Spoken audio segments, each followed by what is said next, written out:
welcome to the second of 4 daily videocasts from the Cooperative Cambridge Folk Festival with me, Juliette Burton. Each day we're going to be bringing you highlights from the festival, including interviews with bands and artists, and a sneaky peek at what it's like at Europe's most prestigious folk festival. Yesterday was great, and today it's going to get even better.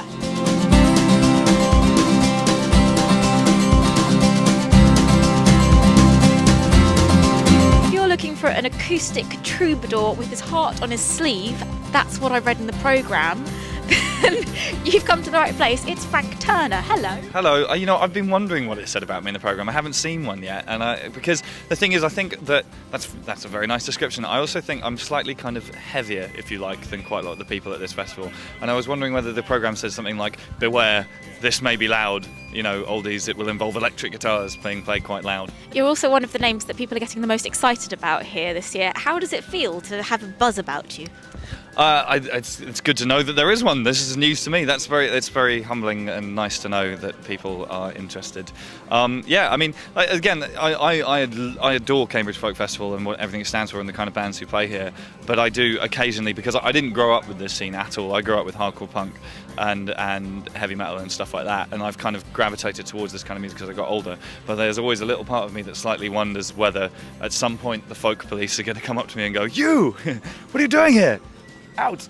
And I'll be cast out by the purists. But no, it's great, it's lovely. If people at Cambridge Folk Festival are excited about what I do, that means I'm doing what I'm trying to do. I'm achieving my aims.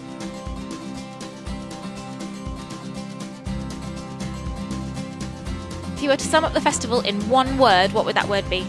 Very different. Or different. Intriguing. Civilised. Awesome. Something for everybody in one word. Eclectic. Irrevocable, because we come every year, so we want to keep coming all the time. Unique. Folk.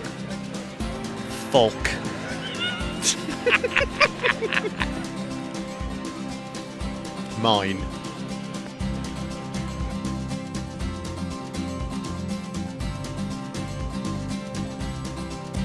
You can't have a festival without some kind of money funding it, and thanks to lovely sponsors, the Cooperative Cambridge Folk Festival can actually happen. And one of the sponsors is let me get this right, Katie, it's the English Folk Dance and Song Society, and here we've got Katie Spicer. The Den is where you've got the upcoming talent of people who aren't well known yet, and have you been a big supporter of some of those bands? Absolutely. The Den and the work that's been going on in the hub, the youth area, are absolute perfect matches for us, because those, as I say, are our two sort of key areas of work.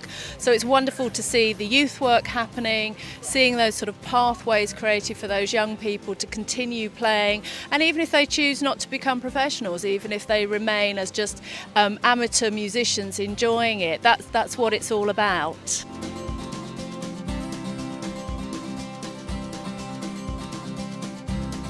Who are you looking forward to seeing at the festival this year? Bellowhead. Bellowheads. Yeah. Kate Rusby. Yeah, Kate Rusby. She's gorgeous. Newton Faulkner. I'm Kate Rusby and Richard Thompson and Laura Marling as well. Bellowhead, most definitely. Robert Cray. The Port Isaacs Fishermen's Friends, because they're good friends. Probably Laura Marling most. Bellowhead. Basically the reason we're here. He's one of the most well-known acts playing this year, and one that I'm looking forward to the most, I have to say. It's Newton Faulkner. Hello. Hello. Thank you for joining us today. So yeah, as I said, you are one of the biggest names, one of the most well-known, definitely. How are you feeling? You've got a set later. Are you nervous? Not yet. I think I'll be. Yeah, no, because I've had quite a busy day. I did like a workshop first thing. Yeah. It was kind of 12 till. It must have been about 1:45 for ages. So I'm kind of good and warm, which is handy. No, I don't get that nervous anymore. I was just trying to think of the last thing that I got really nervous at. Oh, was when I had to. It's the most nervous I think I've ever been. I was singing Life on Mars, but with Rick Wakeman playing. So you can't mess that up. That would have been horrible. Luckily I didn't. But that was the most nervous I've ever been. If I'm doing stuff that I actually really know, then I'm not too bad. I'm not qualified to do this. I'm going to go. your debut album was called Hand Built by Roadbots, and that was released in 2007. And then you had amazing success with it, but you had an accident a year later. Yeah, in the kind of in between the two albums. It was actually 5 days before I was meant to go into the studio. I fractured my radius, dislocated my. Oh, you can see the scar in there. It's a big scar. It's pretty good, pretty piratey. But that didn't slow me down for that long. It was only, in reality, kind of about 3 weeks of proper not playing, and then I started sheepishly playing again. But it threatened your guitar playing skills because it's on your wrist, isn't it? Yeah, no, it was really, really close. Luckily, not disastrous, but very close. Very lucky, because you now got another. Well, you had another album out. A second album was Rebuilt by Humans, and I read that was kind of about the event, about the accident. Is that right? Yeah, no, the title was very much more about the operation than anything else.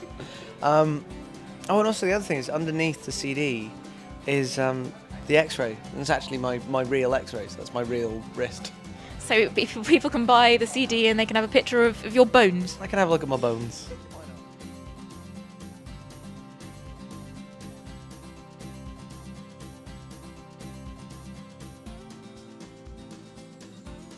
If you could sum up the festival in one word, what would that word be?